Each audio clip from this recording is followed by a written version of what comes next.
My name is Emily Ross. I am 32 years old. Last month I attended my stepsister's wedding dinner. I wore a simple dress. I sat quietly at the end of the table. I was not expecting anyone to notice me, and honestly that was fine. But halfway through the evening, my stepsister stood up, pointed directly at me in front of everyone, and laughed. She said, "This is my stepsister. She's just a nurse." A few people chuckled. I smiled and said nothing. But then the groom's father, across the table, slowly put down his fork. He stopped talking. He stopped eating.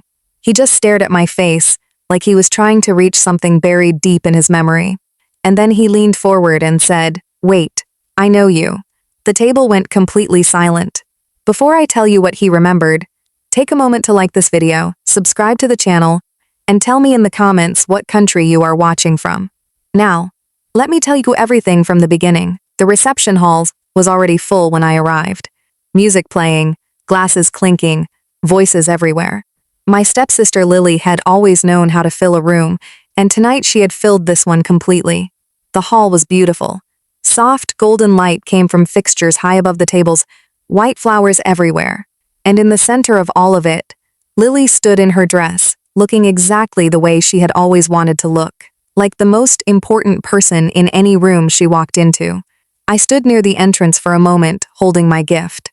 Simple dress. No jewelry worth mentioning. I had not spent much time getting ready because I already knew the night was not going to be about me, and I had made my peace with that before I even left the house. Lily and I grew up under the same roof, but we did not grow up in the same world.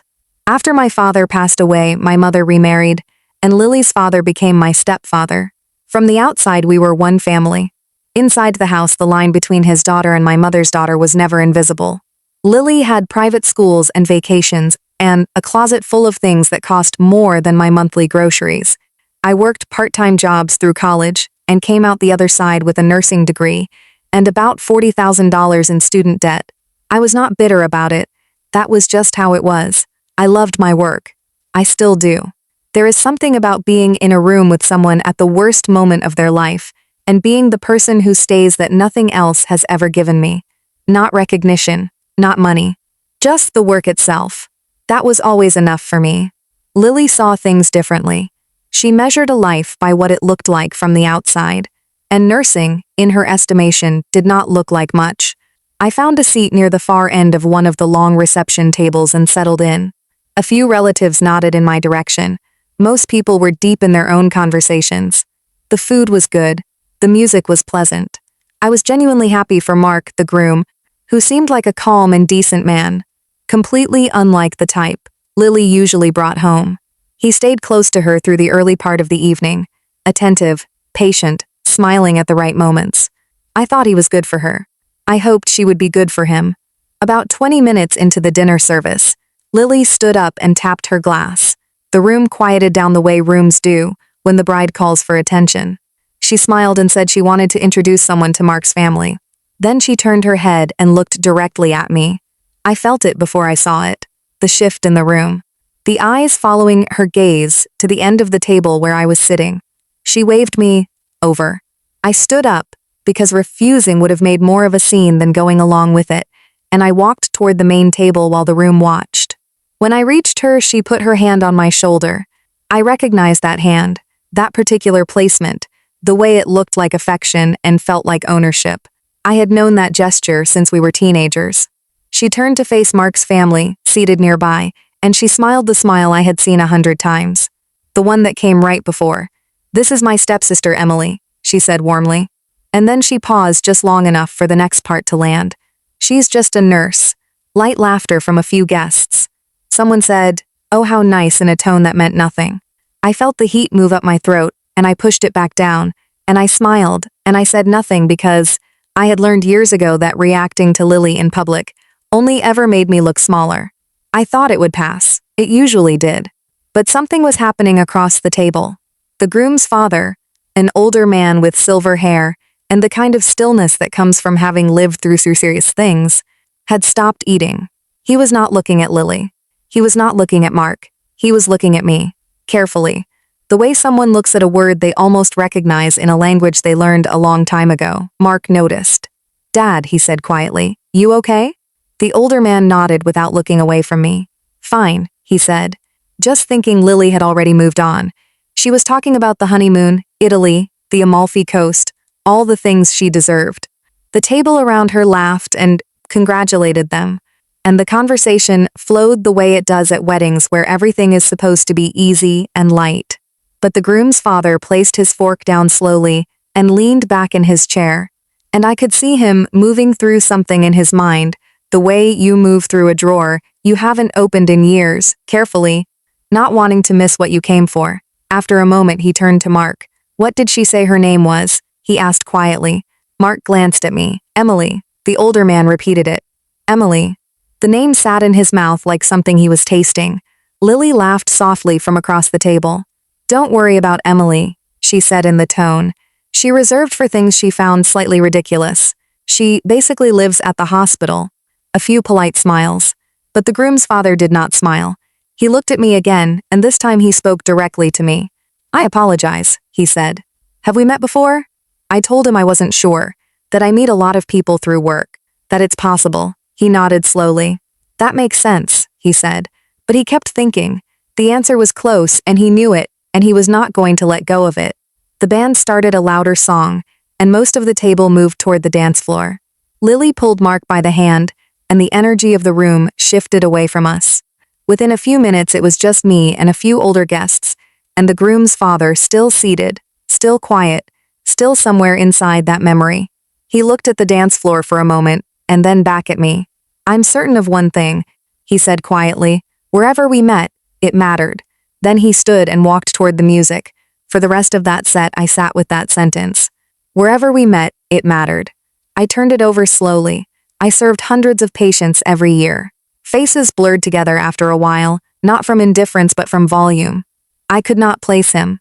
But something about the certainty in his voice made me feel like whatever he was looking for was real. 20 minutes later, the band stopped for a break. People came back to their seats. The groom's father walked back to the table, and this time when he sat down his face had changed. The searching was gone. What replaced it was something settled. Something arrived. He looked at me. Emily, he said. Yes. He was quiet for a moment, then he asked, 3 years ago, were you working at St. Catherine's Medical Center? My chest tightened slightly. Yes, I said. I was there for 4 years. He exhaled, long and slow. Like he had been holding something for a while and had finally found the right place to set it down. Mark looked between us. Dad, what is it? The groom's father turned to his son. His voice was steady, but there was something underneath it. Something that had been waiting 3 years to be spoken out loud in the right room. 3 years ago, he said, I was in a serious accident on the highway. I was brought into the emergency room in critical condition. It was a Saturday night in November and there was a large event downtown that had blocked several of the main roads. Most of the on-call physicians were delayed getting to the hospital. Some of them were stuck in traffic for over an hour. The table had gone quiet. Even the guests nearby had slowed their conversations. For nearly 5 hours, he continued, there was one person who did not leave my side. She monitored my breathing. She checked my vitals every few minutes. She talked to me when my eyes started to close, because she knew that if I lost consciousness, I might not come back. She held my hand when I asked her to, and she did not make me feel like that was an inconvenience. He paused. When the doctors finally arrived, they said her monitoring had prevented what would almost certainly have been fatal complications. He looked at me steadily. That nurse was you. The table was completely silent. I remembered him. The moment he said Saturday night in November, I remembered.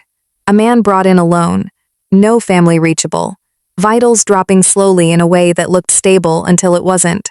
I had stayed because leaving felt wrong. Because something in me said, stay, and I had learned a long time ago to listen to that. I remembered holding his hand when he asked. I remembered talking to him about nothing, about the hospital garden, about a dog I had seen outside that morning, anything to keep him present and listening. I did not know his name. I had not thought about that night in a long time. I shook my head slightly. I was doing my job, I said. The groom's father shook his head. He was firm about it. No, he said. You were doing something beyond your job. There is a difference, and I have spent 3 years knowing that difference without being able to say it to your face. He turned slowly toward Lily. The warmth in his expression did not disappear. It simply became something else. Something clear and direct. You introduced her as just a nurse, he said quietly. Lily said nothing. The color in her face had shifted. I want you to understand something, he continued. The word just does not belong in front of what this woman does. Not ever, and certainly not in front of me. The table stayed silent.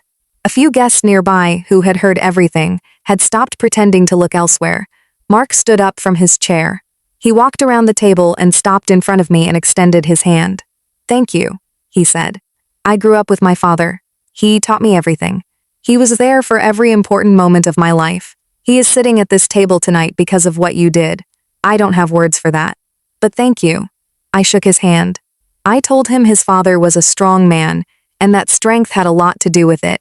The band started playing again. The reception found its rhythm. But something in that room had shifted permanently.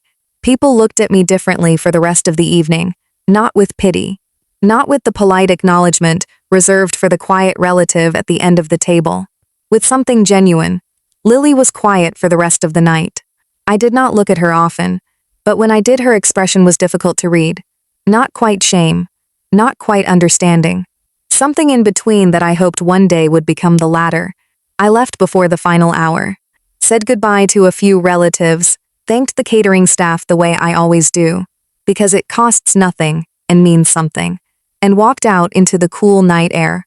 On the drive home, I thought about that Saturday in November, about the hours I had spent in that room, with a stranger making sure he stayed. I had not done it for recognition.